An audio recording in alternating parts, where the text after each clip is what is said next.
Welcome to Burnin Daylight Sports with Matt McKinley, Eric Winkler, and Jake Renquist. Join us every Tuesday for betting lines, hot takes, and a whole lot of fun. I just saw some dude on the Padres game that had a Padres poncho, and not even a full-fledged Padres fan, but I kind of want that poncho. It looked like a pretty real dope. like a real poncho, not like like a scrappy poncho. Oh, yeah, nice. but it was Awesome. Padres colors and had the SD on the front. Like I'd rock that just because it looked pretty dope. Fucking the Division Series has been fantastic so far. We just finished up Phillies Mets. Mets are leading 2-1. Not a great game from the Phils today, but the first two games in Philly were a fucking dogfight. Scooble is looking like unhittable. Oh yeah, I mean, after yesterday, like really looks like he deserves that Cy Young. Yeah, dude, he's just been dealing. The Yankees-Royals that's a feisty series. If Bobby Witt ever gets going, I really like the Royals. But Salvi hit a big solo home run yesterday. That's a good start for the Royals. Salvi gets rolling. Good things happen for the Royals. And then the Padres are they're still playing with a lot of swagger, man. Manny Machado's creating controversy. I kind of love it.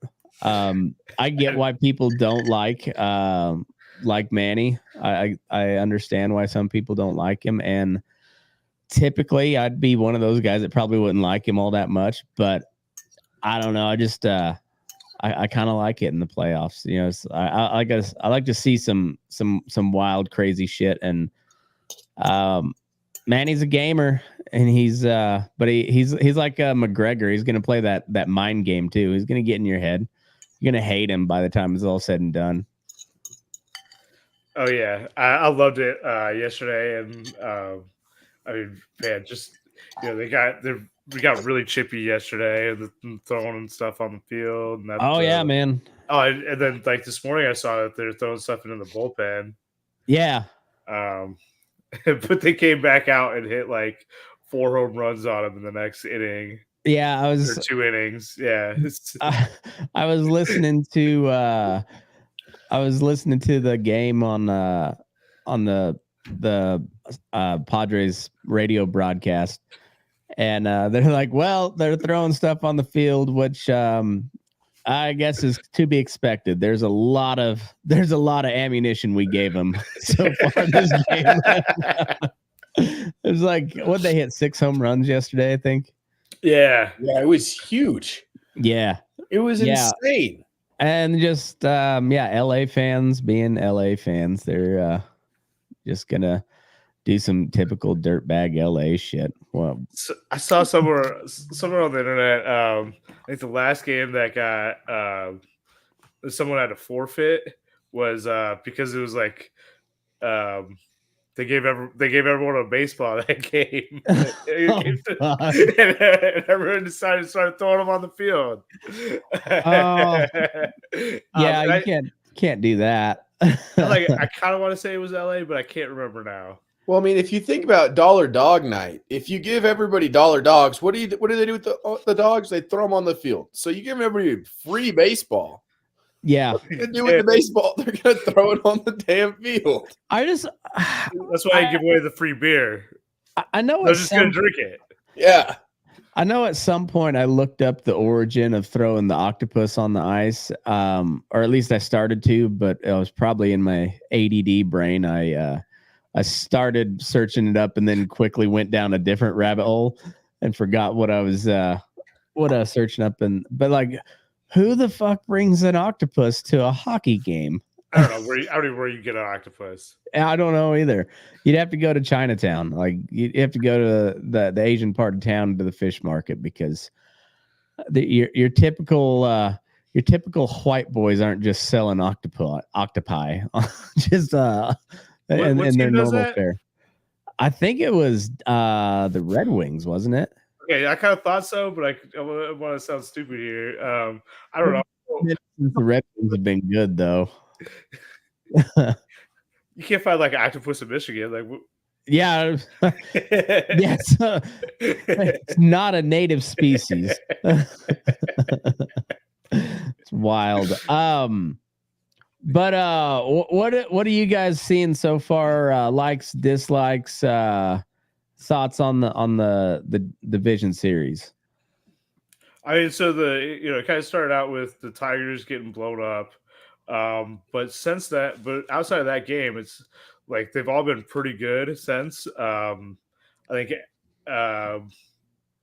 except for the Mets up 2-1, everyone's tied at 1-1, which is and they've all been pretty good. Yeah. The Mets-Phillies, like their first two games were incredibly exciting, like just back and forth the whole game. Yeah. The Mets got locked up, and then Phillies come out and like bang a home run. There was like put them up. I think they said there was back and forth so much. Like 5 lead changes in that game one. That's crazy. Yeah. Eric, what do you got? Well, I'm excited to see the Yankees come down to Kauffman. I think we might get a little bit of good old Rockies baseball where we're going, into extra innings and everybody's scoring, 15 runs apiece. I think, like that. I think Bobby Wick gets hot.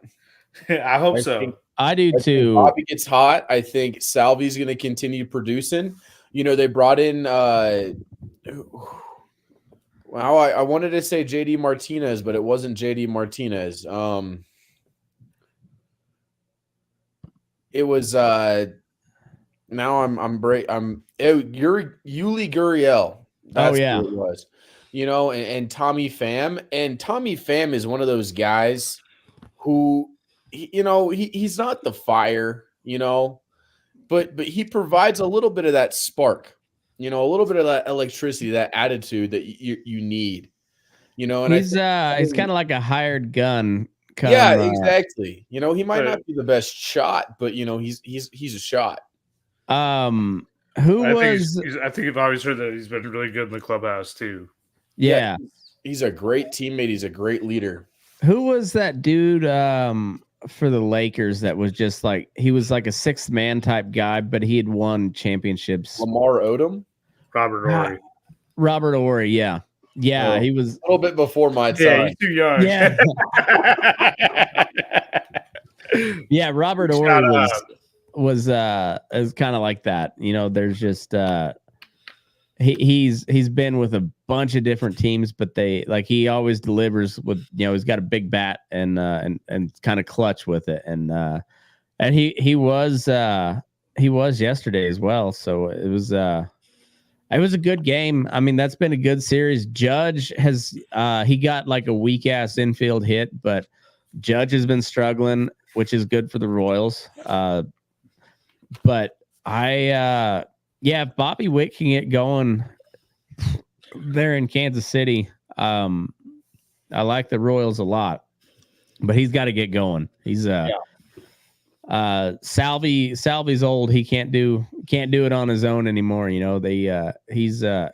started getting hot, which should provide a spark for everybody else. But yeah, you gotta get Bobby baseball rolling, or it's gonna be tough for the Royals.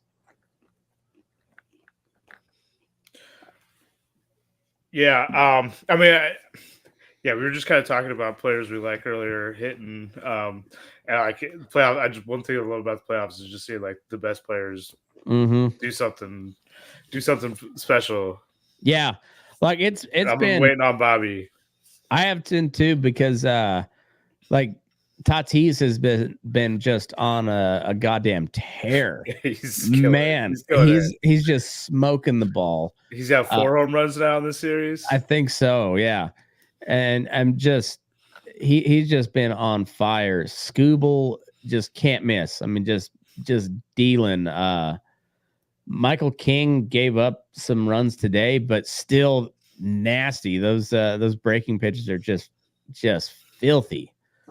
And it's Shohei's he came out of the gates real hot, was pretty quiet the game 2, but he's got a hit today, and I want to see him do some cool shit too. Just he's And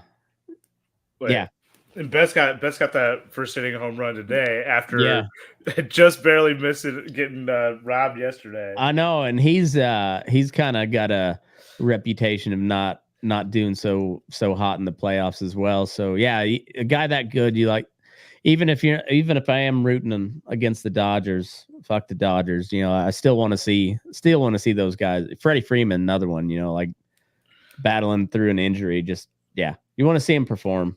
And just a good old division rivalry too. You got the NL East and the NL West both going in the division series. Tigers, Guardians, same thing. It's that. And so has Detroit been kind of a small ball team most of the year? Yeah, pretty much. Okay. I mean, we don't like. Well, Carpenter crushes the ball, but he's been injured for a fair amount, and they've been platooning him a lot. I was gonna say he seems like he's a pretty big bat because he didn't get all of that ball that he hit out, and he still hit it a long damn way. Yeah, he did. It's a big bat, and it's. I mean, my friends here earlier will talk. It's like I can't believe the platoon and your biggest bat. Yeah. Because especially he's young. Like let him hit against righties too. Just so you get some experience doing it. If he never gets to do it, he's never going to get better at it. Well, I like how they've played so far because I haven't followed them much this year, but I think I watched them kind of early on when they were pretty good, early season, and then I kind of stuck with the National League West. But I like those small ball teams, good pitching and just manufacture runs, single here, double there. And we also got it seems like we got someone who comes up clutch all the time. Great defense too. Like it seems like your outfield is pretty elite. Yeah, we were talking about that yesterday too. That during the game, it's like the first time when they were good 10, 15 years ago. None of those teams were like elite defensive teams, but to get some real elite defenders on the team now. Yeah. I think honestly, I think the Mets are kind of the surprise for me. The Royals, Yankees is still very much up in the air. The Tigers, Guardians still very much up in the air. But the Padres, the Mets have been. It seems like maybe they got some magic. Or are they building up for that eventual letdown? Maybe so. And the Phillies have been. I wouldn't say a letdown. Those first 2 games were a dogfight, but now Philly's down 2-1. Like they gotta be feeling the pinch. It's win or go home from here on out for them. So it's I kind of have to lean Mets at the moment. They seem like they're hot. It's a fun team to watch too. Especially where they at Citi Field now. Yeah, that game there looked like it was just like really rocking. Yeah. I think, and if it comes down to Mets Padres in the CS, like both of those stadiums are going to be bumping. Like San Diego is rocking. They're going crazy right now. I know it. It's fucking crazy, and I'm excited to see what Kaufman looks like come tomorrow, because Kansas City gets up for the Royals. I mean, they're Detroit hasn't had a home game in 10 years. I'll be there tomorrow. I'm pretty excited for that. That's gonna be fucking fun, man. I still like San Diego in this series. Buehler gave up 6 runs, like that. They're for all the stars that the Dodgers have, their pitching is beat up. And San Diego's just they're playing hot right now. Yeah, and I mean, I think that's exactly right. Is they got the momentum with them right now after yesterday. And they they look unstoppable. Even though, I mean, it's 5-6, so it's still a close game. But it was 6-1 earlier. It was 6-1, and it got real close real quick. So I mean, there's a lot can happen yet, but it does seem like for the National League at least that old wild card layoff is kind of coming into play. Whether that's the factor or not, it just there's some commonalities there, and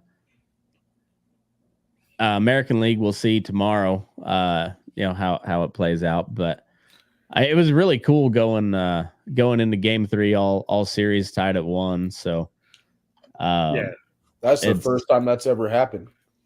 Yeah, and I mean, shit, that's unless your team's in it, of course you want them to sweep all the way through, but that can come back to bite you in the ass too. Rockies 07. But like, just as a pure baseball fan, give me all the baseball. Let them all go Game 5. Let's go. Let's fucking go. Especially as long as they're all been pretty good games too. Like, just keep it rolling. Yeah, except for the Tigers, I want to win them next 2. So Scooble he'd be slated for Game 5. Should it come to that? I guess, which is a little weird that they didn't pitch him Game 1. It gives them just a little bit more rest for Game 5. But it sounds like Game 3 and 4 are essentially bullpen games. Yeah, that's what he called it. Chaos, man. You said pitching chaos. Yeah. Well, it didn't work out Game 1. And so this is Scooble's first postseason. Yep. And he's just gone 2-0 with 7 shutout twice. Like that. I think he gave up 1 in the first game, but yes. Did he give up 1? I thought he went shutout. He has he's only pitched once this postseason. Or I guess he's only got 1 win, but he has got a 0 ERA. Oh, yeah. Okay. Innings pitched. Oh yeah, because it was because it went into the 8th scoreless for game. Game 2. That's right. It was the 9th. Yeah.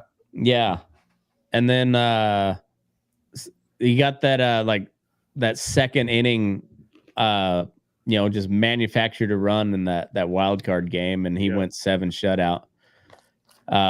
He's been dealing, and he's fired up too. Like as he gets later, coming off the round, man, he's just jacked up. Yeah, and I mean, you got to love it. That's what you want to see. So I'm hoping San Diego pulls this one off, goes up 2-1. Should that happen, I think they close it out at home. Unless the Dodgers pull off some real heroics, but I mean, I don't even know if it's like real heroics. You got MVPs in their first 3 hitters, and the rest of it's not that bad. They can get going really quickly if they they really could. To, right? But I think if San Diego wins this one tonight, I think it's I won't say it's a for sure thing, but LA is going to be pretty deflated after that. So I agree.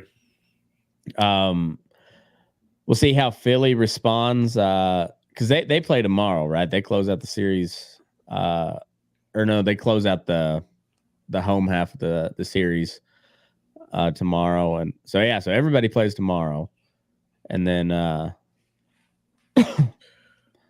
the National League will go to game 5 if need be on what Friday. And then AL will finish their second half of the mid home on Thursday, and then Saturday for their 5th game if necessary. Nice. Well, that's going to be good. I'm looking forward to it, but we got to get rolling on because there's a lot of football to cover. Yep. So, Eric, I'm going to let you lead it off for college football while I'm going to pull up the scores here. But what we learn this week? That I know more about football than people give me credit for. That is true. I'm eating crow this week. Yep. And I mean, I called it. Diego Pavia. According to him, he was created by God to beat Alabama. Those were his words. He said that he was created by God to win this game. He had a vision of winning this game as a child, given to me by God. I'm so fucking hyped. Those were his words on live television on ESPN. It was this amazing post-game interviews, like all glory to God. But dude, I'm so fucking pumped up right now.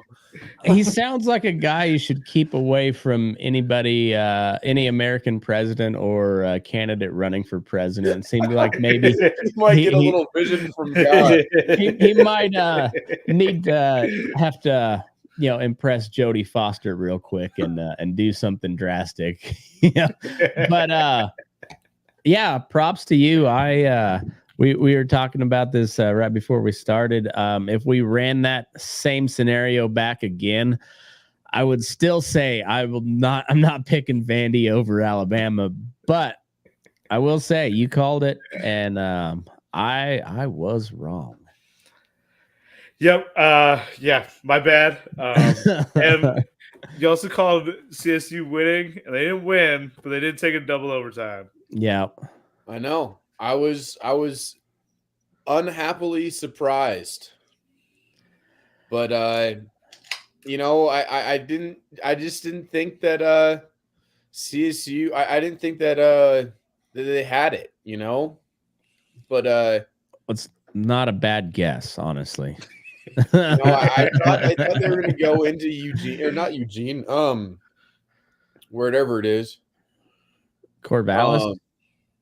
Corvallis, yeah, all those little cities in Oregon. But I thought they were going to go in and play some good football. They're still playing that Mike Bobo style of offense. Mike Bobo. But I think CSU is going to make a run. They're 2-3 right now. They haven't played a conference game yet because this Oregon State game doesn't count as a conference game. It's weird. I think they're playing a 7-game conference schedule. It's kind of weird. It seems a little with Washington State and Oregon State. I think it's a 7-game Mountain West Conference schedule this year. Huh. Doesn't make much sense to me because Wyoming played 4 games before we started conference play. Colorado State's already played 5 games, and they're 0-0 in the conference. That's I don't know, man. It's a whole weird situation. Yeah, college football is kind of the Wild West right now. But that was a fun game to watch. Watching it go into overtime was exciting. CSU has been picking it up against big teams the past couple of years. Yeah, I turned it on teams that play up to their competition. Just not Texas. Not Texas.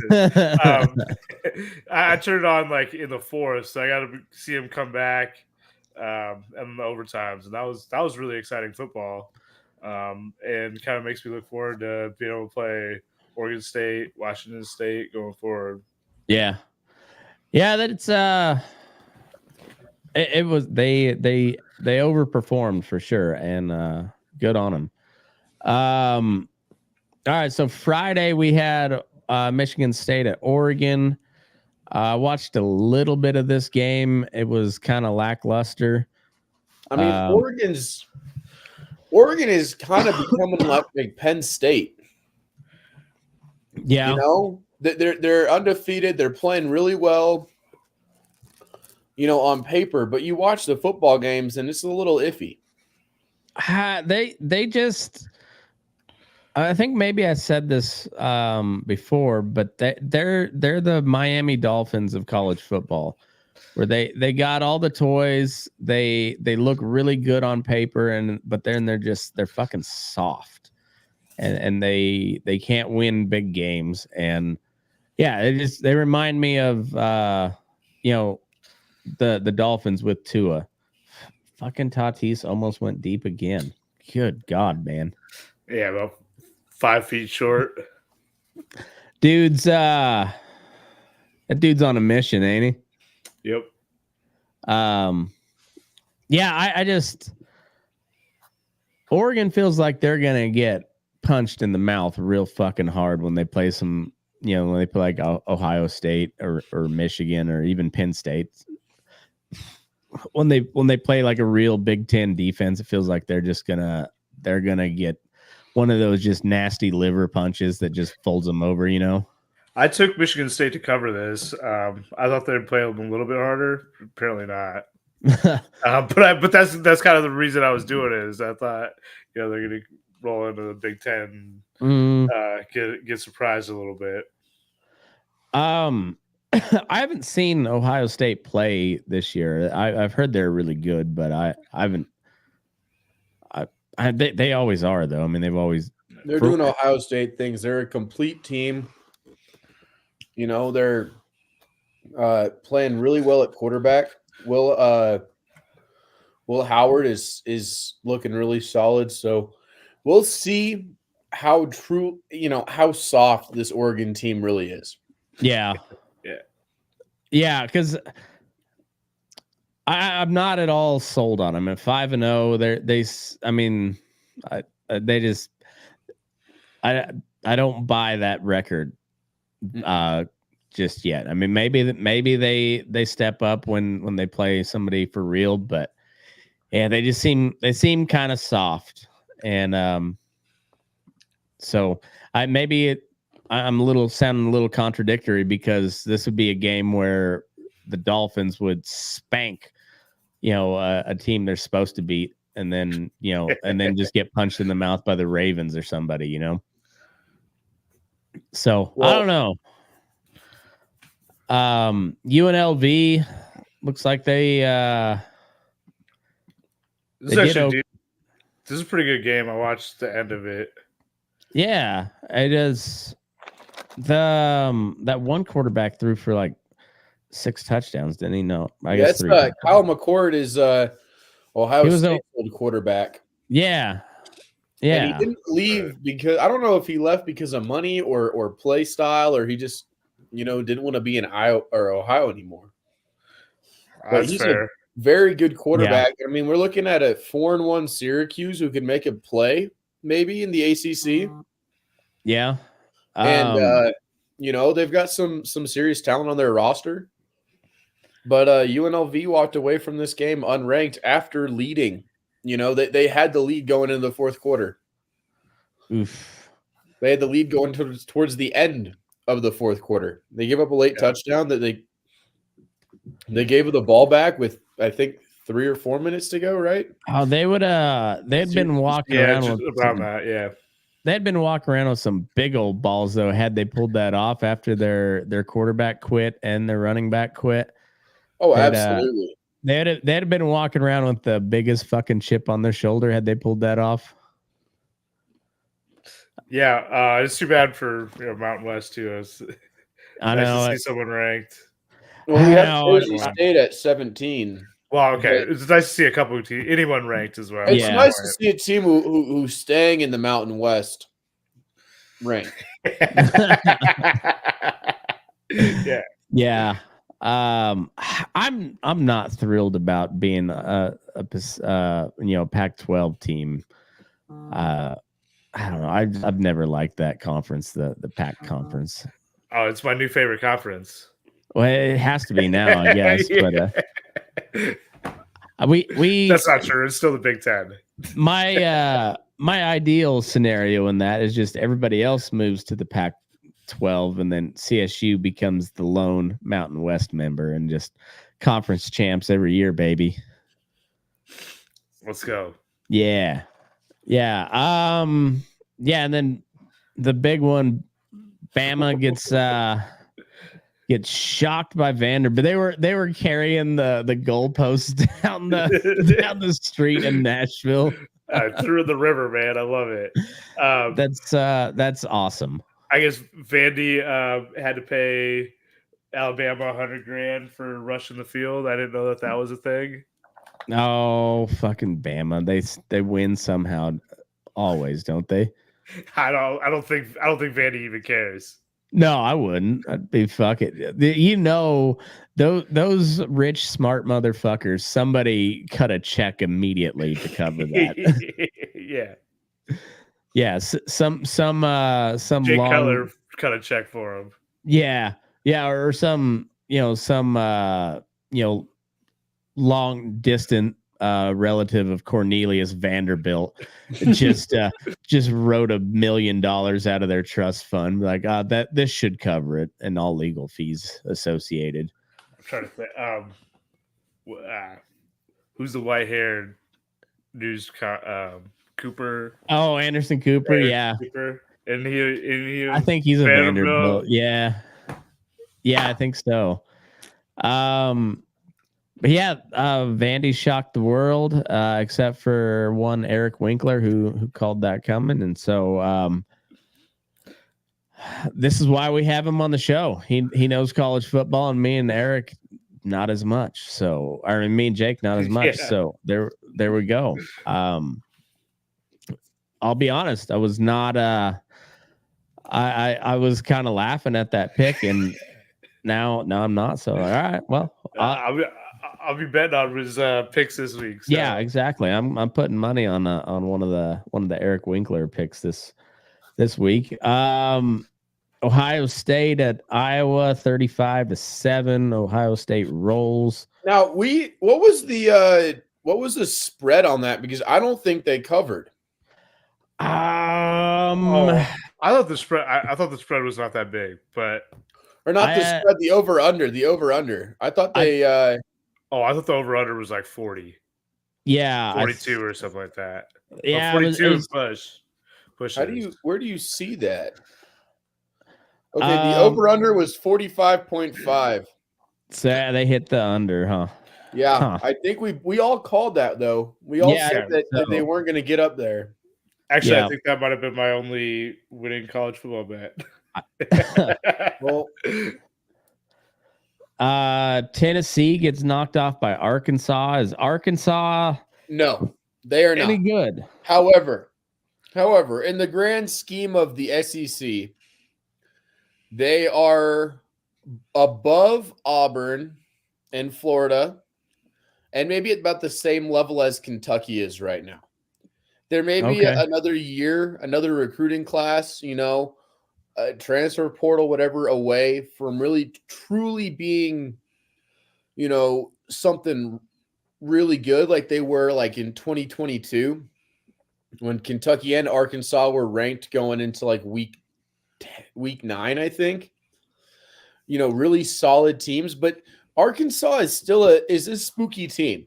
Clearly they took down at home number 4 Tennessee. And that's a Tennessee team who we were kind of, everybody was kind of seeing as a serious contender to kind of usurp Bama and Georgia, really go after it with Texas.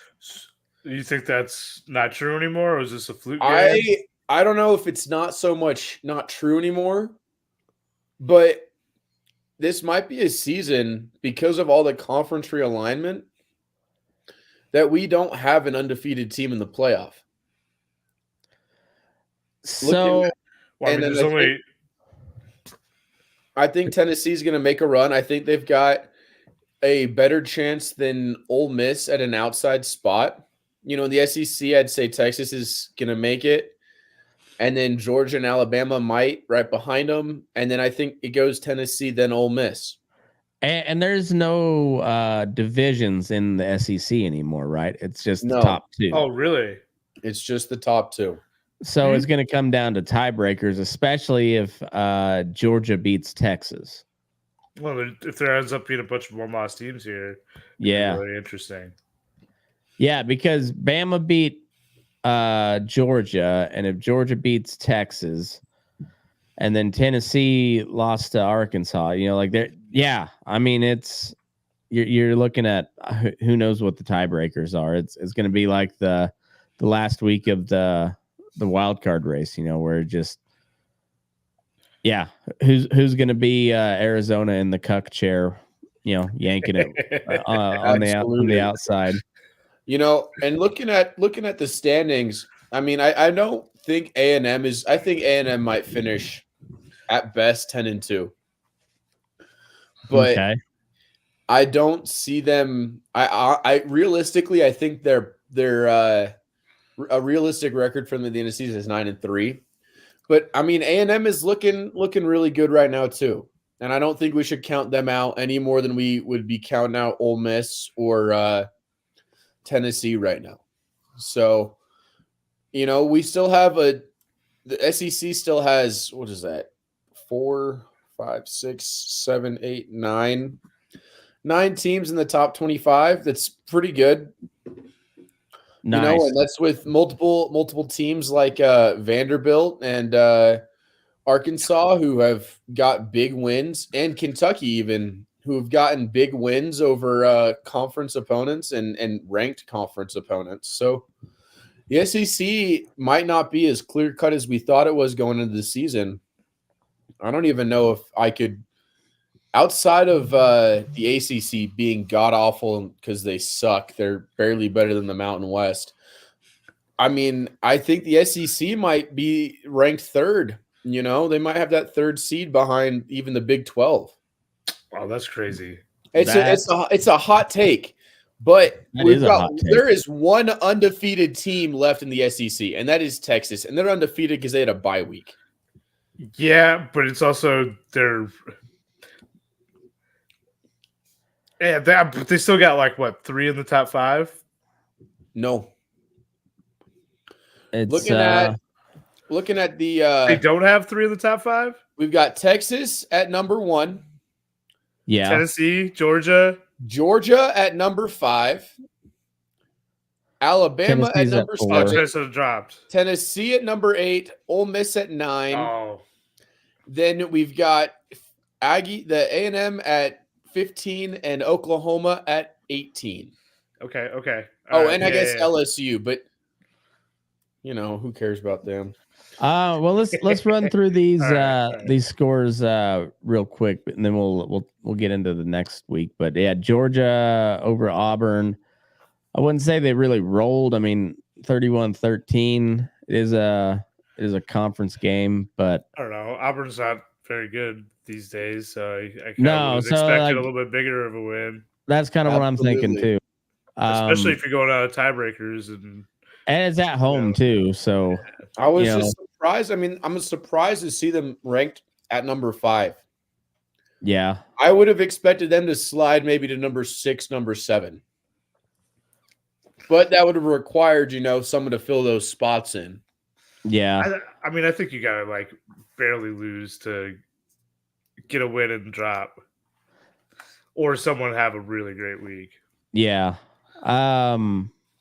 UCLA at Penn State, 27-11. Penn State's 5-0, but seems like not many people are buying Penn State what they're selling. Great defense and not much else. That's about it. I mean, and Drew Aller's looking really good. Okay. But to be completely honest, if we're going to start looking at Big Ten conference games, UCLA shouldn't count. No. UCLA does not know how to play Big Ten football. They need to go the Yukon route and just like drop their football team and just stick as a baseball basketball school. Well, it could have worked pretty good for them. It's not that long ago that like UCLA had a good football program. That's true. No, and I mean within this decade they've been ranked and they've had a good program. That's what I'm saying. It's not that long. It's just well, like watching. I just want to say with that with Freddie Freeman getting a hit, I just hit a plus $800 prop parlay. Woohoo! Plus 800. So $5 bet gave me $40. Bam. Yeah, so Penn State, I wouldn't be surprised if they make the playoff, but I don't expect them to do much of anything once they're in it. Miami's kind of the same thing. Their quarterback's really good, it seems like. ACC is just garbage. Well, it's like Miami's like watching somebody play a video game. You know, with like these very improbable and very lucky comebacks. They're undefeated, but it's a soft undefeated. So they had to come back. They had to come back to win by one. That's the kind of game that I'm saying. Comeback. That's a game that you might slide a spot or two. Yeah. Yeah, and against Cal. Eey. Yeah. Eey. A Cal team that looked pretty good though this game. I'm not saying anything about Cal, but the football they played, they game planned Miami. They were ready for them. Yeah. Sometimes it's all it takes. Missouri got butt fucked. Yeah. It wasn't College even Station. That was a broken broomstick handle in a prison bathroom. That was brutal. They got Shawshanked. I mean, Texas A&M, they put them in the chutes and they were breeding, they were inseminating the fucking Tigers. It was not. I mean, it was 24-0 at half. A&M looked like they knew what they were doing, and number 9 Missouri looked weak. I mean, this is a Missouri team that, granted, Vanderbilt did just beat Alabama, but took an overtime to beat Vanderbilt. Yeah. A Missouri team that went to the wire last week and barely hung on to win. So, again, I mean, I'm sure everybody's tired of hearing this, but the SEC bias is starting to really show through here. These teams that, I could see Missouri being ranked in the top 25. I just don't know if I could have seen them still in the top 10 after their first 4 weeks. Yeah. That one surprised the hell out of me. I love to see it. I don't necessarily hate it, other than I lost money on it.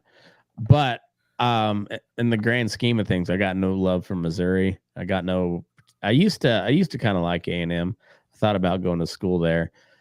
And but now I'm pretty ambiguous towards A&M, leaning more towards not liking them.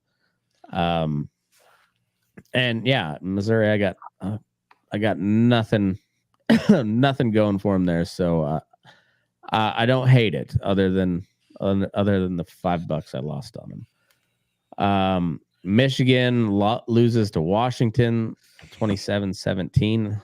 Washington was looking like they were sliding.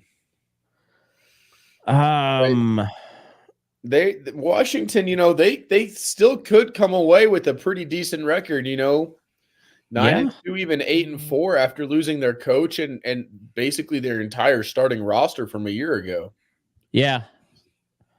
I mean, what's the story with Michigan? Like, are they? I don't know. I thought they were ranked too low before, and now obviously the rank's a little bit too high. So yeah, I don't know. I don't know much. This and I mean, Big Ten's they got a lot of good teams. They got a lot of good teams left to play. So Yeah, it's unlikely that they're beating. Yeah, they probably wouldn't beat Penn State. I can't remember if they're on the schedule now, but this new playoff format and the conference reshuffling is, I mean, it really is like the Wild West. Like it looked early on, when everybody's still playing tune-up games, like we thought where shit was kind of headed, and it looked to be like the same old SEC is going to dominate. And now you're just like, SEC just might beat the shit out of each other, and then end up with lower seeds come tournament time. Yeah, and we you're might like, have a 2-loss SEC champion because of how much is evened out. Yeah, I mean, Michigan's got 5 ranked games out of the last 7. damn. Yeah, God damn. I mean, to be fair, some of them are great, but I mean, like Illinois, Oregon, Indiana, OSU. Like, Well, Illinois and Indiana have been playing pretty good ball this year. So it's, I mean, even if they are, in a different category of Michigan, which they obviously are, that's not a slouch. Yeah. It's unlikely that they're going to win all those games. It's unlikely they're going to probably lose 2 of those games, I bet. Yeah, I wouldn't be surprised at all. Then USC kind of got introduced to Big Ten football, loses to Minnesota 24-17. USC's I'm kind of hating myself for saying this, but they're a pretty decent football team. I can't stand USC, but I was impressed with what I saw from them early in the year. I didn't watch this game, but that seems like it's just a kind of a rude introduction to the Big Ten. You're like, oh yeah, you're gonna have to play some defense around here. So you run into some good, yeah. So I wonder how they. Well, it'd be interesting for all the West Coast teams that move to the Big 12 and see how they, at the end of the season, how they're holding up, because it's a different conference. Well, I mean, Minnesota is no slouch defensively either. No, that's what I'm saying. They're kind of like an Iowa or an Iowa State, where they're not necessarily like a good football team, but like you don't ever really want to play them either, though. Especially at home. Yeah, they're just they could be classified in that spooky category, I think. You like that word? I do like that word. Come November, you're going to be wishing that you guys were playing in Laramie because of how spooky we're going to make Fort Collins.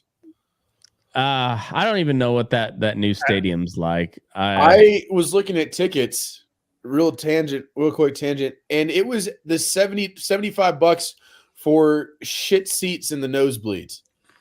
I'm not. It's a waste of gas to spend $75 to watch Wyoming and CSU slug it out. With how we're both playing this year, it might end like the Nebraska-Iowa game last year, 7-9. It might be a 6-9. It might be a slugfest, or it might just be a blowout one side or the other. Yeah, that sounds like a good game to watch from the bar, and that's what I'm thinking. Not live. That's a bar game. Yeah. I mean, they did it right when we were in school, Jake. If you were enrolled there, you got free tickets, and I took full advantage of that. I think I went to almost every. I think I missed like 1 or 2 games in like the 8 years I was there. I always, or not always. I think 3 out of the 4 years I missed any home game on Thanksgiving week because I was at home, but there was one. I made one of those. It snowed when we played Air Force, and there was fucking nobody there. You were there, weren't you? Yeah, there was nobody there, but it was fun as fuck. But the new stadium, I've never been, and one of these days maybe. But I do miss the old Hughes Stadium. That was a fun time. It was fun. Ole Miss over South Carolina, 27-3. Howdy, baby. They're gonna make a push, or are they? I think they're still on track. We'll see. This Ole Miss team is scrappy. It's going to be a battle of Ole Miss is, I think, back at number 9. Nice. Yeah, but they played really sound football. Well, and South Carolina is a pretty decent team, right? I mean, then they're not like in the upper tier of the SEC, but they're like, a team you don't necessarily want to go against, especially going into South Carolina. Playing away at South Carolina is not fun. I mean, South Carolina loves to play spoiler, and Ole Miss, they struggled to. They didn't necessarily struggle to put up points against Kentucky. If you compared it to their games against their FCS, schedule before, maybe a little bit. They struggled to shut down Kentucky defensively. They came out hard, they hit hard, and they set the tone right away. And, I mean, South Carolina didn't score in the second half. They didn't score more than a field goal the entire game. They played solid defense. So it'll be really interesting to see how Ole Miss does in Baton Rouge, which is an even spookier place to play. Yeah, the swamp is that's one of the spookiest. That valley is not fun. So then we had Clemson at Florida State. This looks like it was way closer than it should have been. So on paper, yes. What I think Clemson might have been playing their 6th stringers. They might have had some recruits on the field at the end of this game. They were not scared of Florida State at all. I mean, no one should really be that scared of Florida State, but like they got the bones of a good team. Yeah. I mean, they were thought to be really good at the beginning of the season, and then we found out pretty quickly that they weren't. But it seems like they should be at least somewhere in that 500 range, and I mean they almost have to win out to get back to 500 at this point. Yeah, it's pretty rough. They might miss a bowl game after going undefeated.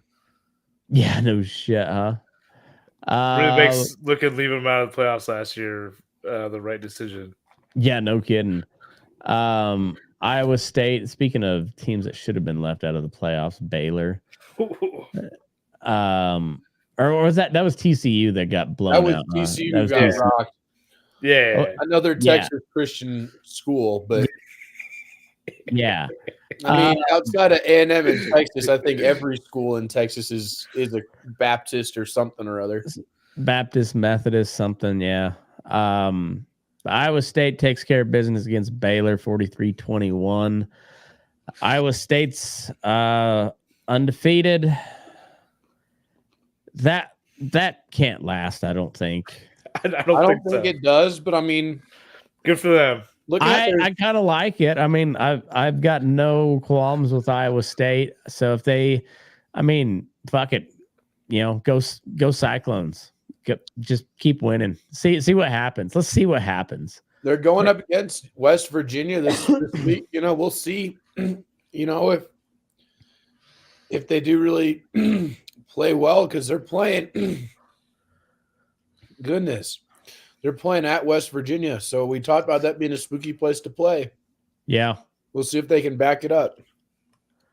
I will see if they got a bad batch of speed there in Morgantown. If it got laced with fentanyl, the team's gonna be dragging ass. So yeah, but if it was the methamphetamines, watch out, flying. Watch out.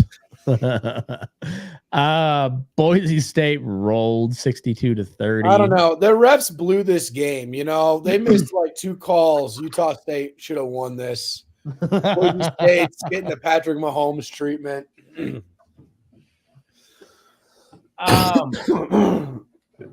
So the dude ran for 186 yards and 3 touchdowns in the first half. He might be the greatest collegiate running back for sure, and the greatest running back in history.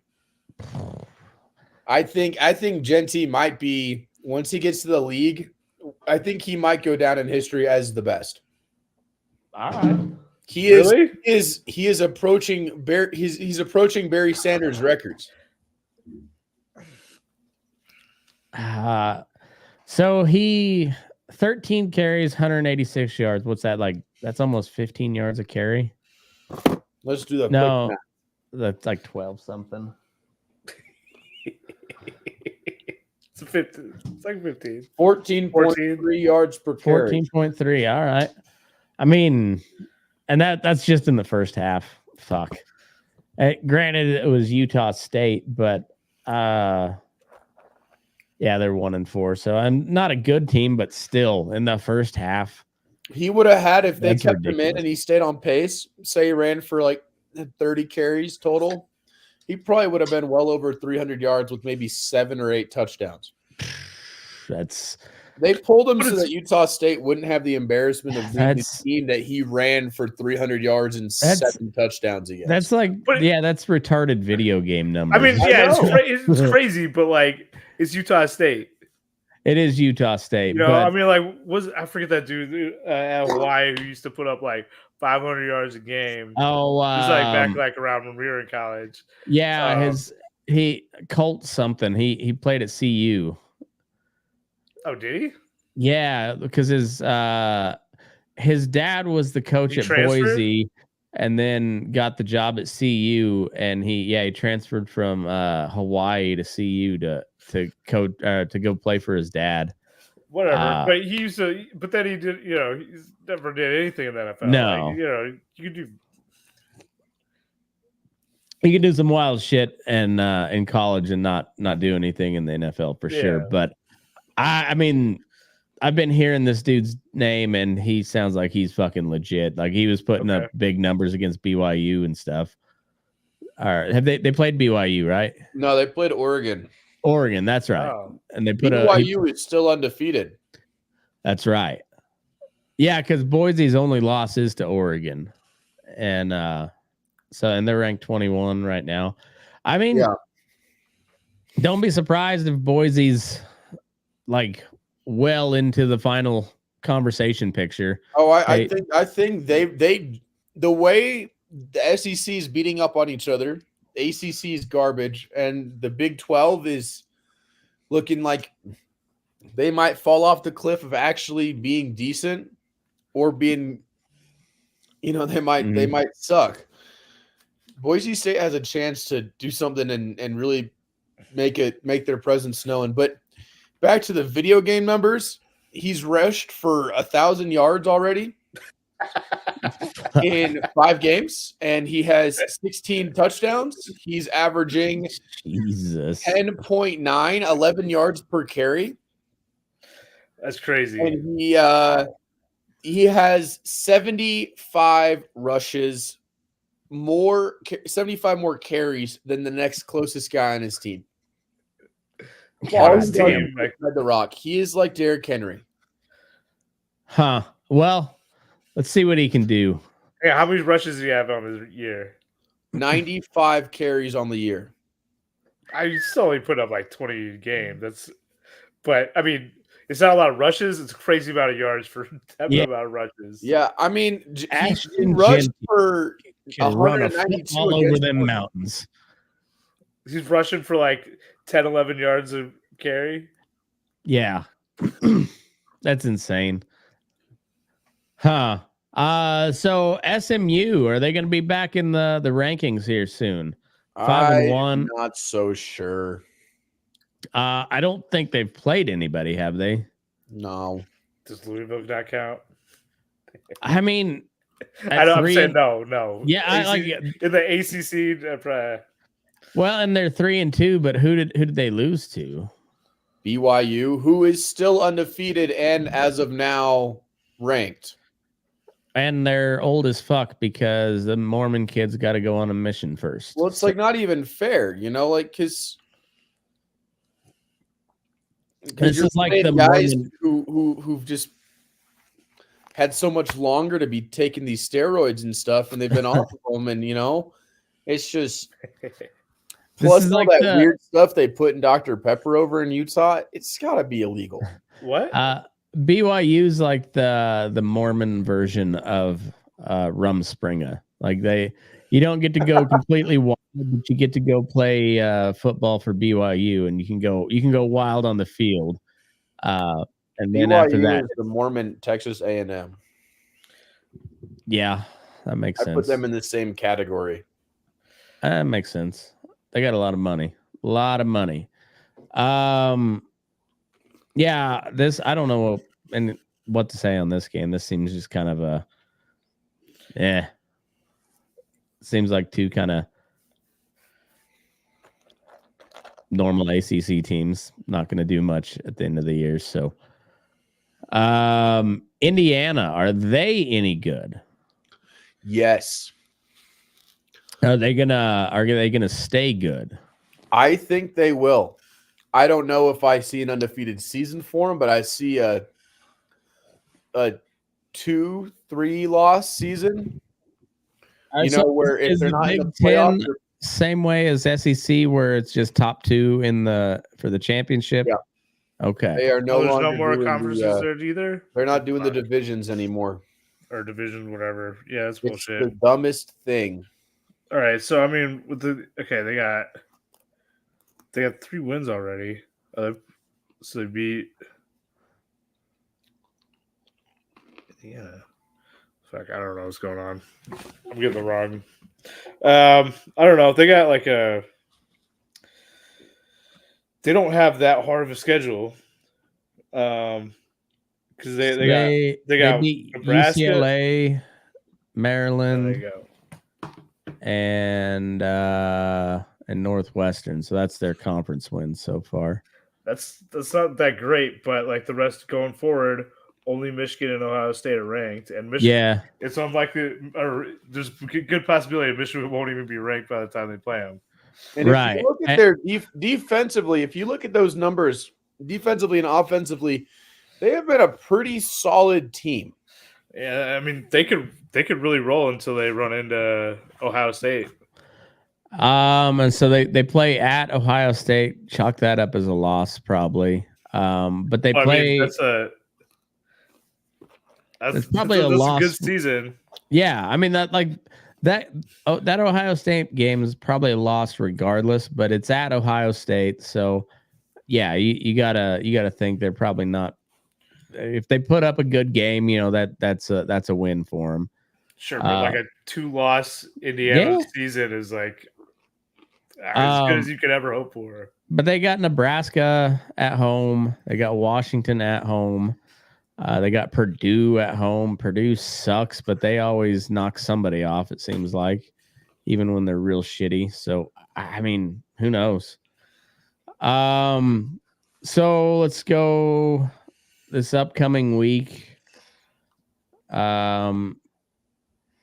Week 7, we got Utah at Arizona State. This one, I would not be surprised if Arizona State pulls off the upset. Spreads Utah -6. So all right, give me Arizona State with the spread. Rising is hurt. Their geriatric guy who he graduated high school 2 years before I did. I have dropped out of college. I have lived an entire lifetime, and this guy's still in college. I mean, but more power to him, I guess. I can see Arizona State defending their home turf, and they're 4-1. They're a good team. They're not someone who's a pushover. So, their Arizona State's one loss came against Texas Tech in a pretty not a shootout, but more of a defensive showdown. Okay. So we'll see. And they only got them at a 6-point spread, which if you'd expect Utah to be a higher spread than that against somebody like Arizona State typically. So that total seems a little low. Yeah, 45.5. Is Utah got a particularly good defense? Or is ASU? Well, I know ASU don't, but Arizona it's the first time ever. Their defense just stops enough touchdowns from being scored. Okay, right. so yeah, so I kind of like that over too. They have every single win has been a 1-score game, except for Wyoming, and they barely beat Wyoming. We don't need to talk about that. So it'll be really interesting. I just think Arizona State they've got a little fight in them. They're a gritty team. They're salty. And I think this is a Utah team that might be a little overrated and definitely not the same quality team as they are with their grandpa quarterback. That's fair assessment. All right, you convinced me. I'll take Utah with the high points. School class, I think, as Trevor Lawrence. Jesus. Trevor Lawrence has been in the league for like 4 years at least. And then freaking Justin Herbert. He played Justin Herbert. He and Justin Herbert played each other multiple times. Justin Herbert's been in the league for 5 years. Yeah. Awesome. That's crazy. If he doesn't graduate as like the most educated, highly trained doctor or whatever bullshit in the country, what are you doing, man? You just graduate college in 2020 and just is like, oh, I guess I just keep playing football here. What if he turns out to be like a super fundamentalist Mormon and he's just collecting wives while he's there? You know, just like he leaves college and he's got like that spooky town where Colorado City came from. Yeah. Better get drafted to support that family. Yeah, 35 wives. I better go first round. I've been in college 8 years and I've got 18 kids and more on the way. I went to college for 8 years. A lot of people go to college for 7 years. Yeah, but I don't think you've got 18 kids. No. And I at least came out with a couple degrees. That's true. SC at Alabama, South Carolina, the Cox. Bama's minus 21, over-unders at 50.5. I would not want South Carolina this week. No. Alabama's going to cover the spread and take the over. It might be like a 66-4. I said they might hit the over on their own.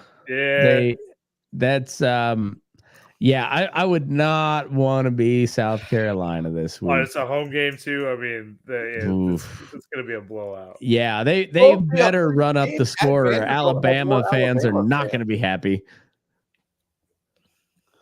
Alabama had more fans in the stands at Vanderbilt than Vanderbilt did. Oh, my boss went to the Packers game at SoFi, and he said, it was like 3-1 Packers fans versus Rams there in LA. That's too bad. Yeah. I'm happy, but whatever. Yeah. Clemson at Wake Forest. Clemson. They're not gonna go over that. I say take the under, but 60.5 spread. You think they okay? All right, I like that call. Missouri dropped down to 21. Woo. I like Massachusetts here. Going into UMass. It's spooky up there. It's Halloween season. It's real spooky up there in Massachusetts. Cover the spread, right? Oh man, could you imagine if Missouri just got shellacked by the Minutemen? Beats UMass. Oh boy. Yeah, I'd say Missouri covers the spread. They're gonna be pissed off. They're looking to to fight back. Yeah, they're just gonna try to ruin some lives in UMass, there, Amherst or wherever that's at. That's wild. They must have had like a deal where they played each other. Yeah, something. UMass got a bunch of money off of that one, I'm sure. I'm sure it's just like CSU. Oh yeah. So then we got the Red River Shootout, Texas, Oklahoma. That's at the Texas State Fair, right? No, it's at or is that Jerry that is World? the Cotton Bowl. They're not playing at AT&T. Okay, they're doing a Cotton Bowl. Okay. Yeah, so that'll be at the State Fair. Texas -14. I kind of like Oklahoma to cover just because of the rivalry aspect. Texas should win this game running away, but weird shit happens at the Red River Shootout. I'm going to take the over here. I don't hate that at all. I don't think Texas is going to cover, but I'm going to take the over. Last year, I think it wound up being something like 62, 63 points total. Yeah. With Oklahoma's comeback. Yeah. I see Texas winning this because even though it's a neutral ground game, it's not. No, and this is a different Texas team than we saw last year.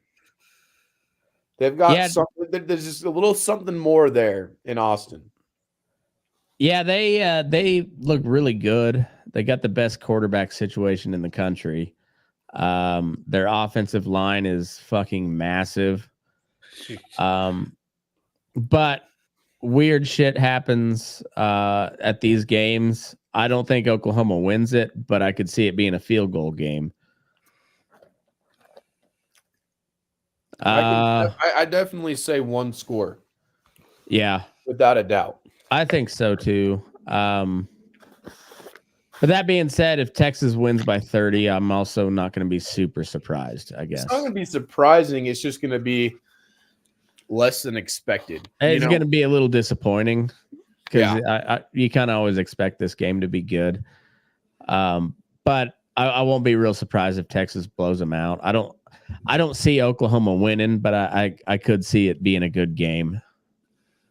Penn State at USC. I don't know. I think. I mean, that's. I'd take Penn State to cover that. That's a pretty tight spread. I mean, a 5.5 point spread against an unranked team is pretty crazy. Now it is an unranked team in USC. I know they've been ranked recently, but I'm just saying.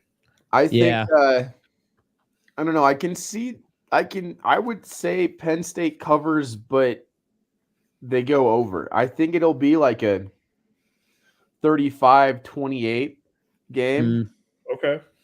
I see Penn State's defense struggling a little bit early on to stop Miller Moss, and then I think they'll figure it out. They might it might be like 21-20. It might be like 21. Speaking of Miller Moss, let's take a look at this fucking Gomer. Dude, whoa. Look at that. Dude looks like I would not allow him around my sister. So the first Despicable Me, the villain. Yeah. It's like if he had a jock real life version, it'd be Miller Moss. God, I've never actually seen him without his helmet on. What is Vector? Yeah. Vector. That's If Vector grew up and got pretty good at football, it'd be Miller Moss. Man, what a gem. All right. Well, before we move on to NFL, anything intriguing outside the top 25? Who's Wild playing? Who's YO playing? Wyoming is taking on the very, very not great San Jose Spartans. San Diego State Aztecs. And then the week after, we've got the Spartans. Okay. We are favored. We're playing at home.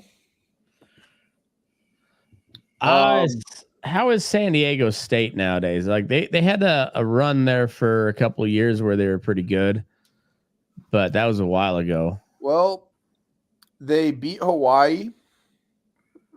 Okay. And Texas A&M Commerce, which is the A&M school in I think that's outside of Dallas. It's not in the UAE.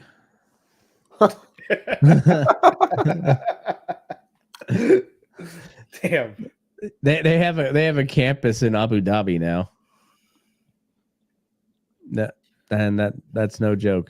Texas A&M has an Abu Dhabi campus. Fun fact. But who's CSU playing this week? We're at home against San Jose State. That's right. Y'all play San Jose. We've got San Diego. I'm gonna be in Fort Collins. Oh yeah? Yeah, maybe I'll see if I can get my hand on a ticket. Nice. Let's see. I don't know. Let's see. What's the spread on that?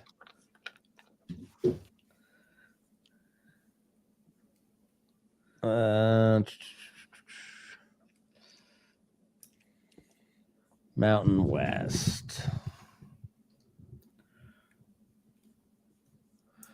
All right, we got San Jose -1.5, over under at 56.5. Give me the over.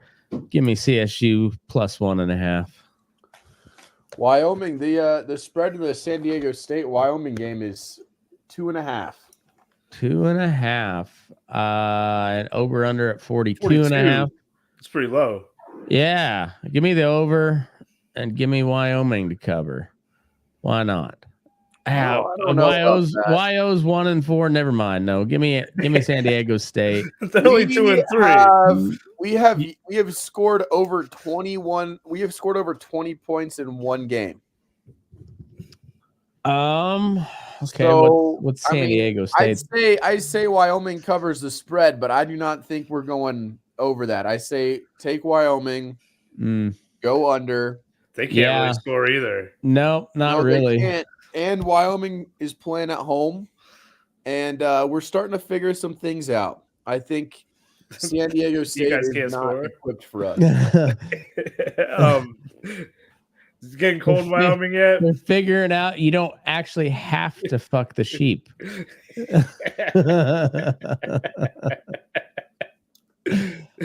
All right, moving on to the NFL. Taking Wyoming all the way. I might be out there. I like it. Thursday night game was a fun one. Falcons over the Bucks 36-30. NFC South is kind of stacked, honestly. The Saints have fallen off the last couple of weeks, but there's some who else we got? Oh, the Carolina sucks, but those other three teams are pretty decent.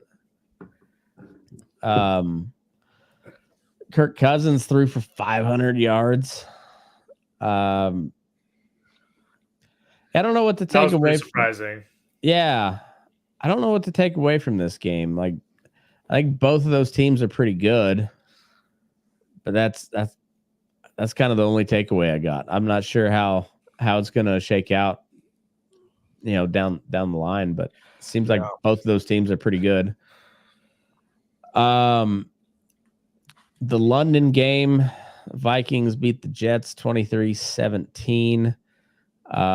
Rodgers pretty much got raped again this game, it seemed like, and they fired what's his name? The head coach? Yeah. No shit. Oh, well. Yeah, Robert Saleh's gone. Yeah. From the internet, it sounds like there could be a little bit more to that. Oh, really? Aaron Rodgers just got tired of him. Sounds like the owner's personally might not like him that much. Yeah, well, I think it was a combination of Aaron Rodgers and the owners just being like, "Hey, let's get somebody else in here because it's not working." Yeah, I thought he was a pretty decent coach because he did good for with what he had. Yeah, like he had a great team minus a quarterback. Then he got his quarterback, and then 4 plays into the season, the dude rips his Achilles, and you're just like, well, honestly, he did like pretty decently after that happened last year. Yeah, because he was like a decent amount out of Zach Wilson. Yeah. Well, anything out of Zach Wilson's a decent amount. He just slipped him another one of his mom's hot friends, and then that kept him satisfied for a while, I guess. Yeah, the Vikings are 5-0. Are they the last undefeated team? I think so. Do you have the NFL up on the screen? Nope. Oh, hold on. All right, I thought maybe my screen was glitching out. No, it was me. Sorry. Yes. So yeah, I think the Vikings are last undefeated. Panthers, Bears. Who cares? Hey, Caleb Williams looking pretty good though. Yeah, he seemed like he had a pretty decent game. I mean, it's against the Panthers, but like whatever. It was a nice game. Like 300 yards, 2 touchdowns, pretty efficient. Like that's it's not bad. It's not bad. It is against the Panthers, so we'll. I don't know. It might be like the best Bears quarterback game in at least the season. Probably. I don't know. Justin Fields had some games, but they were. But a lot of his game also is like because he puts up like 60 yards rushing too. Right, because he has to.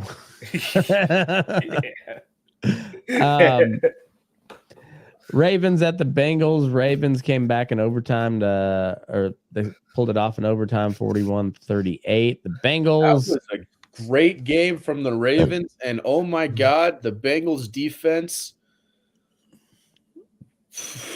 They look like Swiss cheese. I mean, what do you?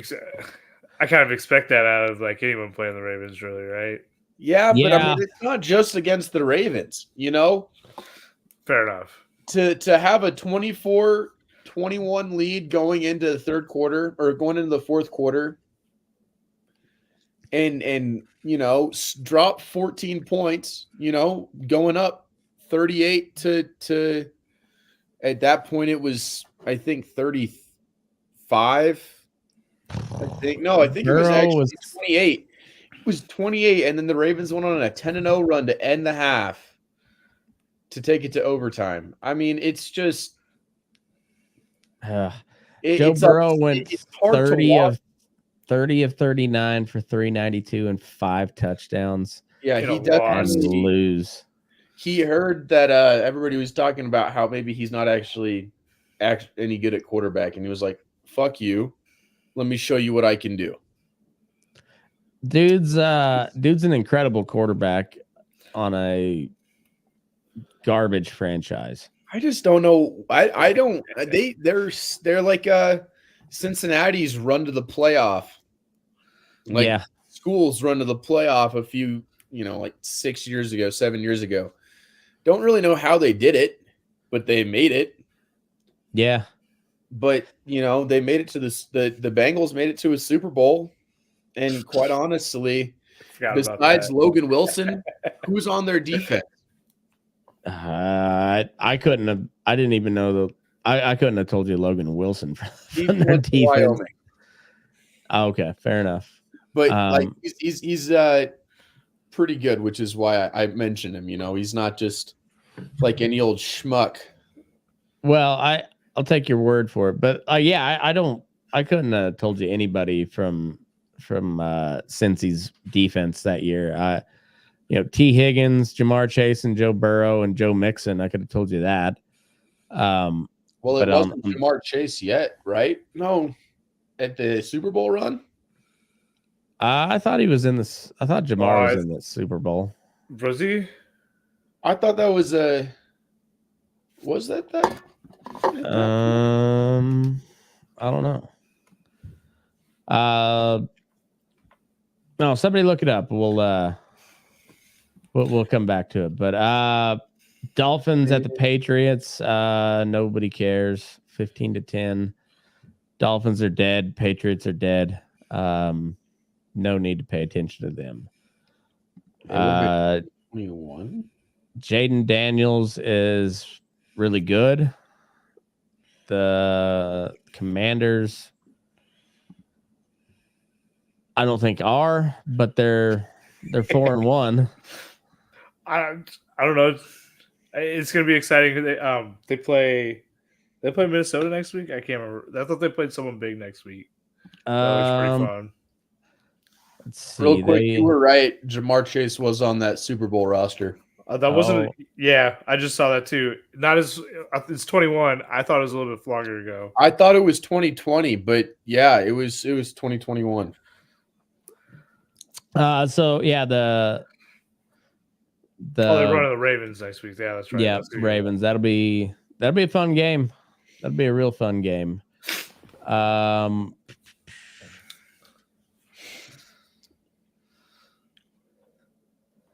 Yeah, but we'll see. We'll see how the Commanders, if they hold up. The Browns are dead. Deshaun Watson sucks. I had to stream him in fantasy. I was like, oh, that's like the depths of despair in fantasy football right now. If you got to stream Deshaun Watson, I mean, oof. Like somebody got Jacoby Brissett before you could.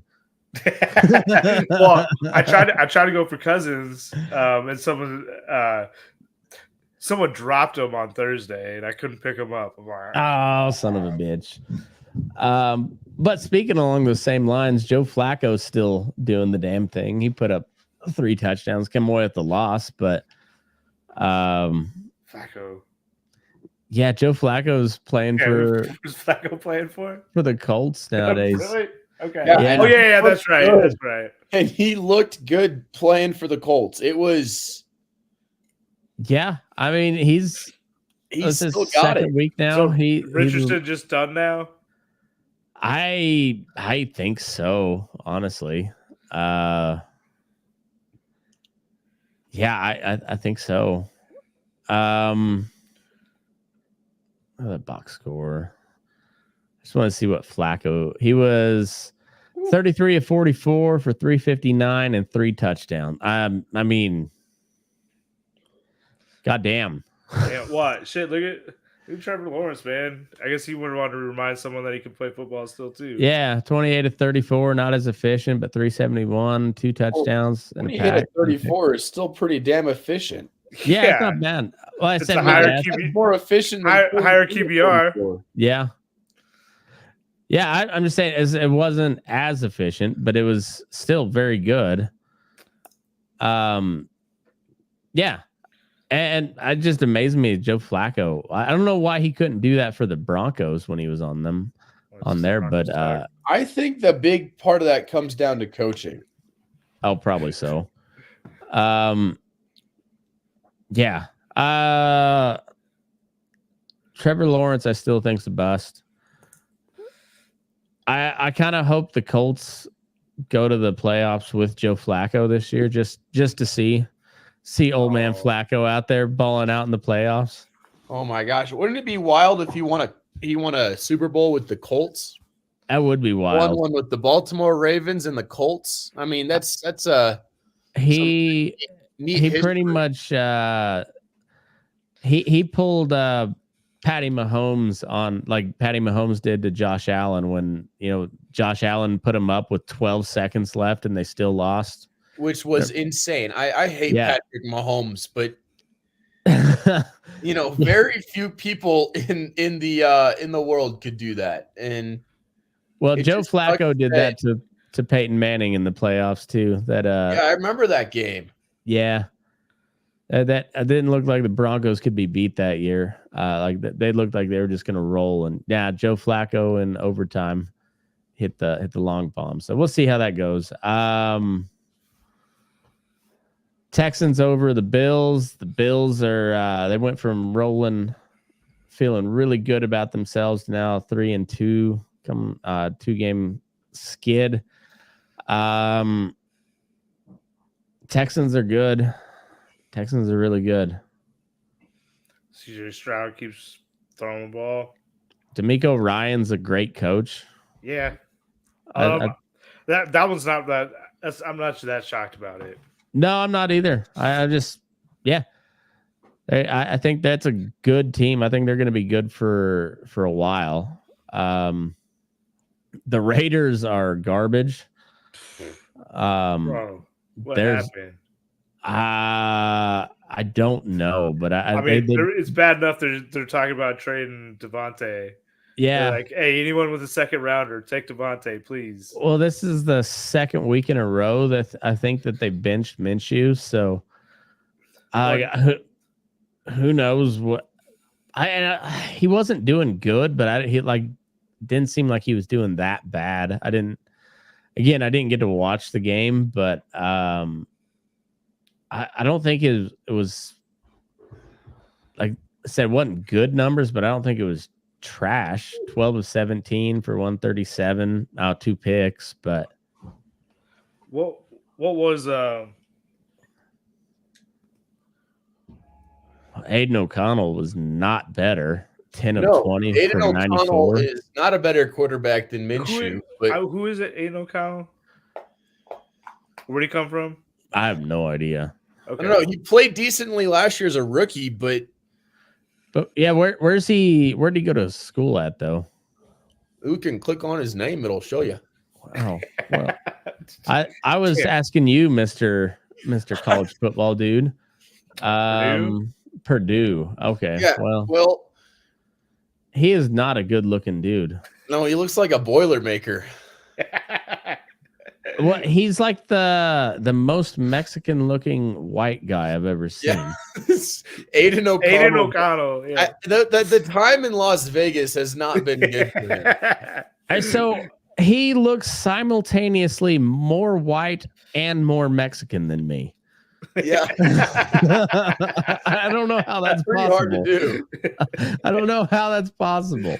But yeah, Minshew wasn't terrible. No, the two he wasn't really cost him. It wasn't good, but took back to the house. I mean, that changed the whole game. Well, I mean, let's talk about the numbers that really matter here. Bo Nix, 19 of 27, 206 yards, 2 tutties, no picks. Yeah, I mean, as he took 3 sacks, which, for a rookie, against fucking Max Crosby and the Raiders D line, very impressive. I won a pretty good prop parlay on this. So I had Max Crosby with a sack, Bo Nix over 188 yards passing. Oh, it was over. I thought it was under. I thought you lost that one. It was over. I put okay, Bo good Nix for you, over. man. Good. I thought you got busted by Bo actually having a not terrible game.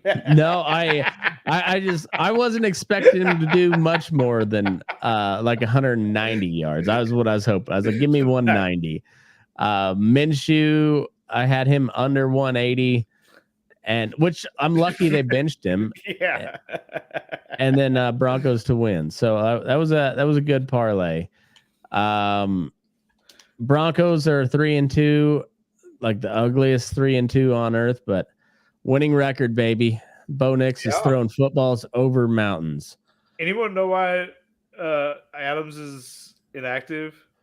He wants to get traded. He's got a hammy or something. Yeah, he's working with his hamstring, but he's just trying not to get hurt so the team he gets traded to can use him. Okay. Yeah. All right. That's fair. I hope he goes somewhere where they actually pass to him. That'd be good. That guy's just wasting away in Vegas. So I haven't heard any rumors that seem like they're going anywhere as far as who might be on the market for him, but we'll see. Cardinals over the Niners. Niners are kind of on the down low, not feeling so great. A lot of injuries and I mean, that changes when CMC comes back, right? You would think so. You think, but at the same time, you can't expect McCaffrey to run your entire offense. Why not? I don't expect Purdy to do it. That's true. But Purdy's been like pretty good. Pretty good. Yeah, like he's Alive. 13. That's real. 1374. Real nice, man. Thanks. That one took a lot of thought. A lot of thought went into that one. I mean, he's like been pretty okay. 6 touchdowns, 4 interceptions. That's not good, man. It's not great. No. He's not been the best, but he's not been the worst. He's also been missing. That's kind of that's my whole point. Missing a lot of his top guys. Yeah, for the whole season. And McCaffrey too out of the back. Well, Kittle too. Yeah. Kittle, I think was. I don't know if he's back yet, but I know he was out for a while, and so I mean, yeah, he. Whatever. All I'm saying is just get them to the playoffs, and they might make a little run. I think so. I think they're still really good, but their window of opportunity is closing pretty rapidly. It seems like hasn't already. Yeah, like we'll see how it turns out for them. But they're not where I don't think anybody thought they were going to be at this point. So we'll see how it comes out. Packers go into LA. Like I said, my boss was at this game and he said it was like 3-1 Packers fans to Rams fans there in LA. Go Pack, go. Go Pack, go.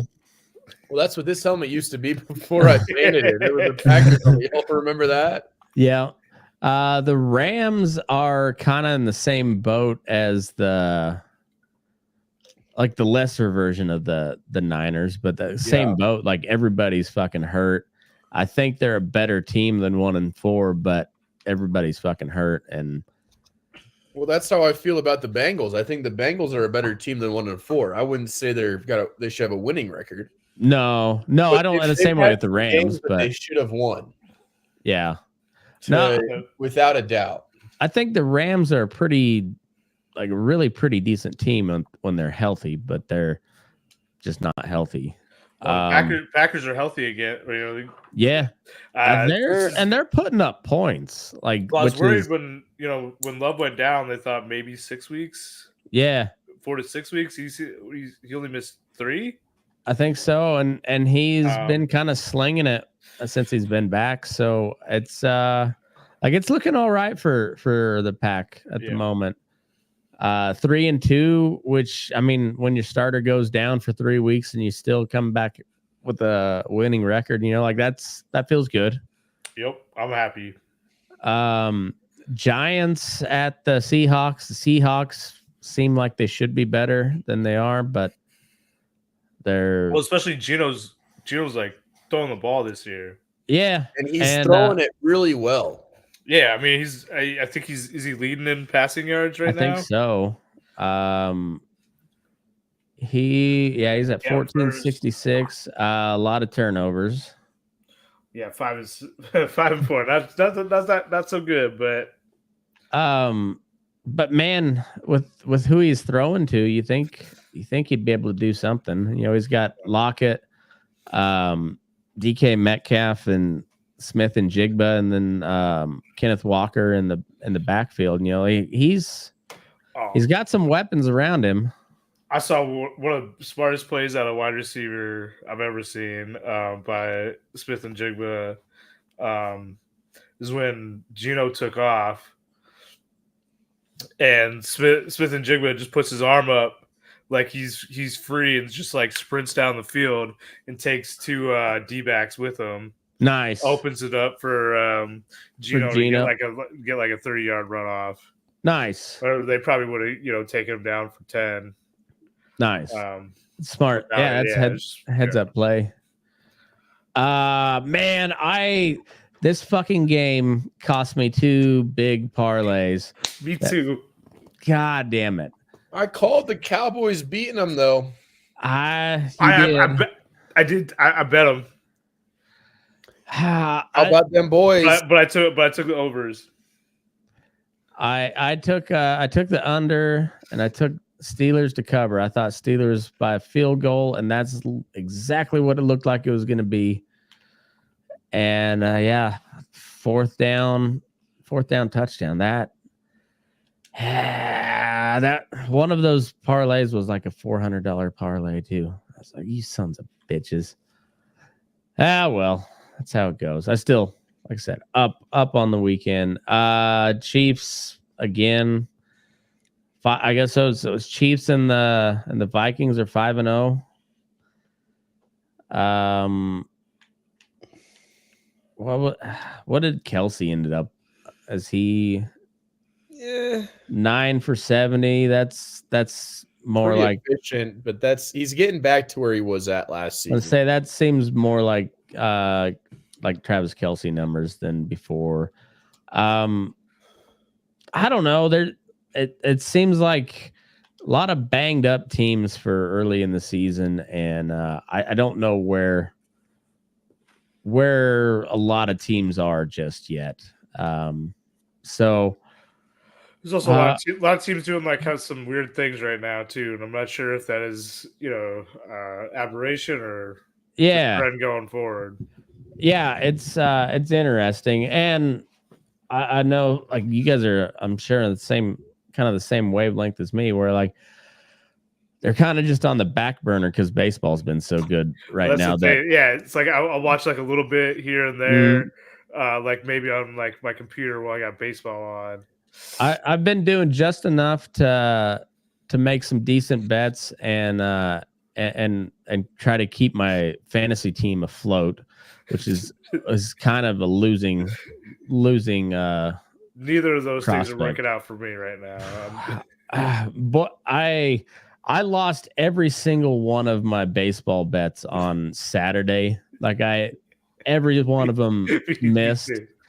So I ended up in a big hole. I hit pretty good on football, so I can't I've been playing right around break even since about mid after the morning games on Sunday.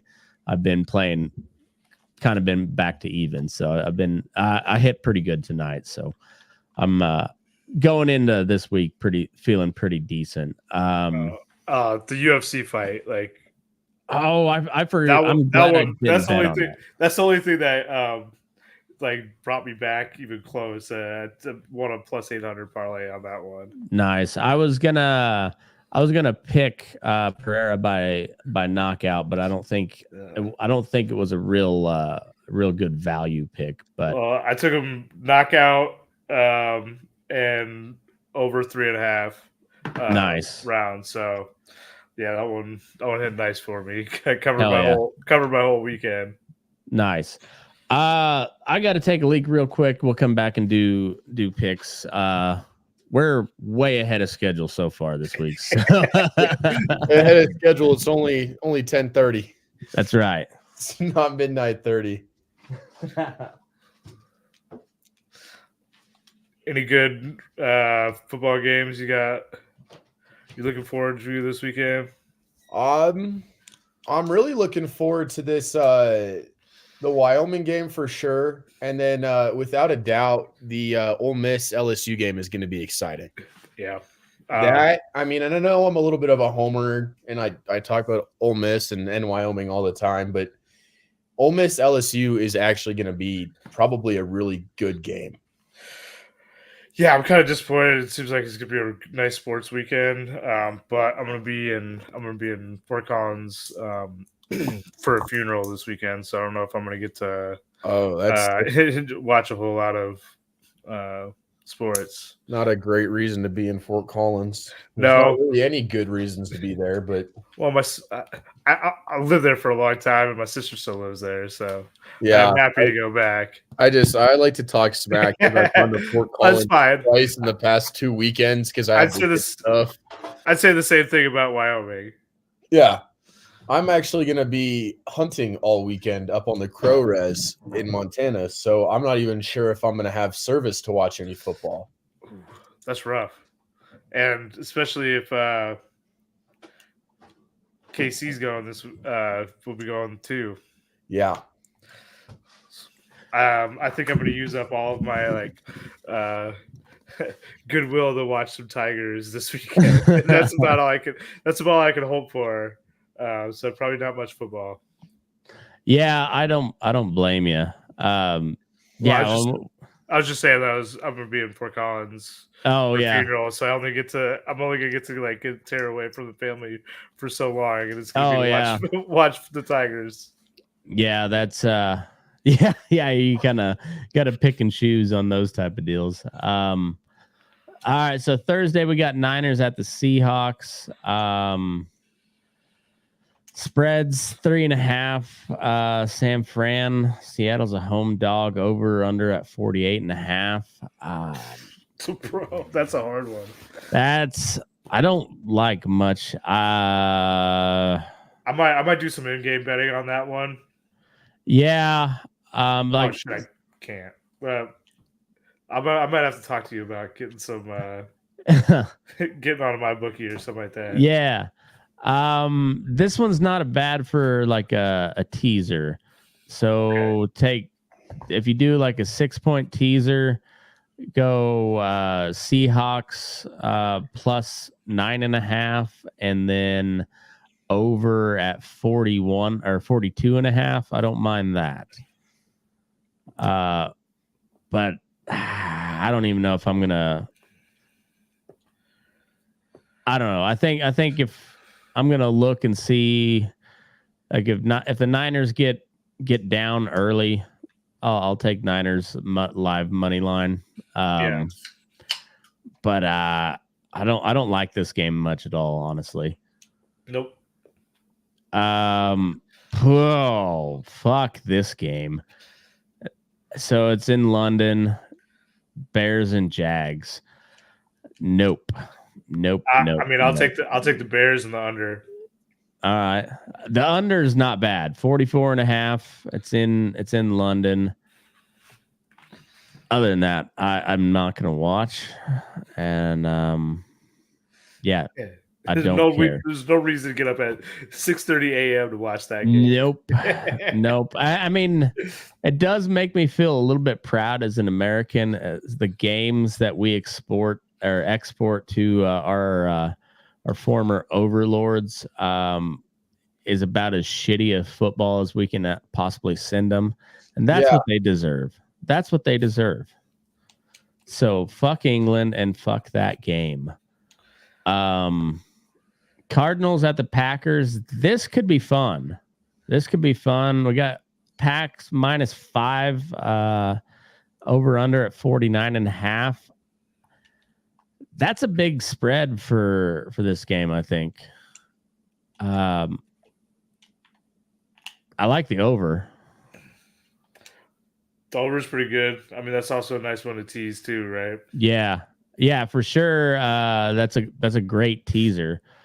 Especially if you can get 7 points. So that'd be the Cardinals plus 12 and over at 42.5. Like that. I like that a lot. That's nice. And so I think on my bookie, the 7-point teaser, like that'd be like a payouts of -140. So it's not the best value, but that's pretty good odds. Colts at Titans. Hate this game too. I hope Flacco does good, but I'm not going to watch. I'm not watching it. I'm probably not betting it. No, it's Indy -1. I mean, I might take the under 42.5. Yeah, under, that's not bad. But yeah, no reason to pay attention to that game, I don't think. Texans Patriots also. I'm not excited about that game at all either. I don't care about it, but Houston at -7, I think I'd take. I don't mind that, and I don't mind the under on that either. I could see this being like half is pretty low. I could see this being like a 28-3 game. Okay. Like I don't. Yeah. But as far as watching it, I'm not. No, not going to pay attention to it. Buccaneers at the Saints. This should be a good game. Tampa's -3.5, over under at 41.5. Saints have kind of dropped off here the last couple of weeks. They started out hot, and then they've yeah. If this was like 3 weeks ago, I'd be all over this game. Yeah. But right now, I mean, I think the Bucs roll them. I think so. I'm going with Baker's at 11 touchdowns, 2 interceptions. That's pretty good. Yeah, they're 3-2. One of those losses to the Broncos, so that's not great for their ego. But Broncos are also 3-2, so it's who knows. I might take might have like that's not enough, man. No. Well, I mean, like I'd say, yeah, 3.5. I don't like. think they beat them up, so 3.5 is no problem for me. Yeah, like you're saying, if this was a couple weeks ago, I'd be buying a 0.5 point and taking Tampa -3. But I think this is a touchdown game. Points, I don't know. They both got pretty good defenses and division game. I'm gonna stay away from the over/under. Browns at the Eagles. Philly -9. Ooh, that's a big boy spread. Coming off a bye, you know, if they come out hot, but especially at 2-2, like they got to put up a statement that they can beat the shit out of the Browns. You'd think so. I like this in a teaser. I think Philly -3 and over of 37.5. Okay. I like that teaser. Commanders at the Ravens. This might be the game of the week, honestly. Oh, hell yeah. That's what I was saying earlier. Is it's really looking forward to this McDaniels-Jackson matchup here. It's going to be fun. So Baltimore -6.5. They're at home. Over/under at 52.5. I think I like the over, and I think I like Washington to cover. Ooh, okay. I don't know about the win, but I think they haven't been blown out. When they lost, they didn't get blown out, and they beat some teams they weren't supposed to beat. I think at some point the wheels are going to fall off for Washington because I don't think they have enough there to do much. But yeah, I don't think this probably week's right. it. I mean, I think they're. I don't know. I think the best they could hope for is like back into the playoffs, but the Ravens, I think, actually are a really good team. I think they so probably too. should pick it up at some point. I could see this week being the week that both of those things those trends go back to where they should be.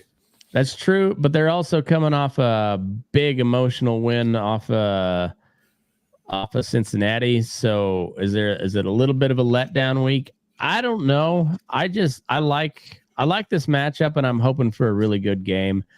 And I think the Commanders will fall apart at some point. I just don't think this is the week, and right. I'm gonna take them to cover, and I like the over. All right. Are we missing anything, Eric? I like the over definitely for the Commanders. I think Jaden Daniels, if there's any over-unders on the pass yards and or completion percentage, I'm going to take Jaden Daniels on the over. But with the way the Ravens defense has been playing, I think it's a pretty solid spread to take the Commanders. Yeah. You know, the Ravens have been having to play from behind a lot. And that's not really speaking to the quality of their team, but it's speaking to the quality of their defensive play calling and everything. So I would look at the over yards, rushing yards on Derrick Henry as well. Take a look at what because I won a pretty good parlay on this. Because I had Derrick Henry to score over. I think his over was like 88.5 yards. All right. And then Lamar's over was 58.5, and I went under on that. And then I had Jamar Chase for a score as well, and that all hit, and just barely hit on both Lamar and Travis Henry on the yardage. But I do like Travis Henry on the over yardage, and if it's like in that 85 to 90 yard range, I like that. He's kind of catching his groove, it seems like, and that it's a big man running downhill. He's yeah, he is. He's tough to stop once he gets going, and it seems like he's kind of going. So that's going to be a fun game. I'm going to try to watch as much of that as I can. Chargers at the Broncos. This is going to be a disgusting game. Like it's total at 35.5. I mean, just that. Chargers have a good defense. The Broncos, I've been saying, have same as last year. They have a good defense. Chargers -3. I'm taking the Broncos to cover. I'll look and see. I might take a money line, but I also like the under. The under is good. That's going to be a slug it out game. Jim Harbaugh is just going to run the ball and play good defense. That's all he does. I've been taking the Broncos under, and it's worked out every week except for this last week, I think. Yeah. This was the one week I didn't take them on the under. I took a money line because they were dogs, and I think the under. I like the under in this game. The Chargers are not putting up points; they're just playing good defense. Bo Nix broke 200 yards, and he's had touchdowns in back-to-back weeks. So that's he's really rolling now. He is throwing footballs over mountains right now, and this is going to be an ugly game. But yeah, give me Broncos to cover. I'm going to sprinkle Broncos money line. Hammer the under. That's going to be an ugly game. Steelers Raiders. That's going to be an ugly game too, I think. I'm not watching that. Man, they've got a higher over than the Broncos Chargers. So I'm going under on that one. Under is like Pitt -3. Come on, let's take it. I buy a 0.5 point, take Pitt -2.5.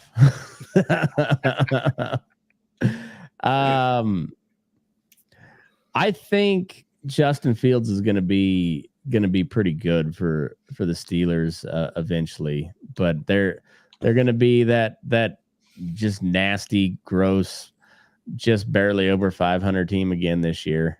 But man, they're in a pretty good spot quarterback wise. If they can make Justin Fields, they can make him work, because they are paying next to nothing for their quarterback situation right now.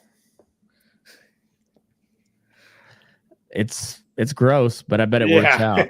I bet it works out for him. I'm sure it does. Lions at the Cowboys. We got Detroit -3. Cowboys are home dogs. Ooh, 52.5 is over under. Are the Lions coming off a bye? I don't even know. They must be. I guess they must be. Give me the Lions. Give me the Lions -3. I want to say the under. The Cowboys haven't really been scoring many points here lately. Yeah, but I mean, the Lions can put up some points. They can put up some points. The Cowboys might not be able to put up enough to hit that. Yeah. Whatever Hutchinson's like anytime sack for him, throw him in some prop parlays. He'll That's a good one. That dude's a game wrecker. If he gets loose, he can wreck their entire system. Falcons at the Panthers, gross. Atlanta -6, overs at 47.5. Atlanta probably cover that. I'm not watching that. Can't make me. No, I'm good. I'm staying away from it completely. Yeah, I don't think I'll bet it, but Atlanta probably covers that. But I'm not gonna. I don't. Not rewarding their bad behavior. That's a terrible game. Sunday night game, we got Bengals at the Giants. The Giants are good-ish, kind of. 2-3. All right. Yeah. If Neighbors is back, he was out with a concussion last, but that dude's a freak. He's the real deal. If he's back, I bet that spread changes if they do announce. I've got him on my fantasy team, but I haven't seen. Looks like he's out again. Yeah. So, Cincy -3.5, over under at 48.5. I don't like that game either. I'm not gonna spend any money on it. If Neighbors gets cleared, I'll take him on the over on yardage, but outside of that, I'm staying away. I might look in on Joe, see what his yards are.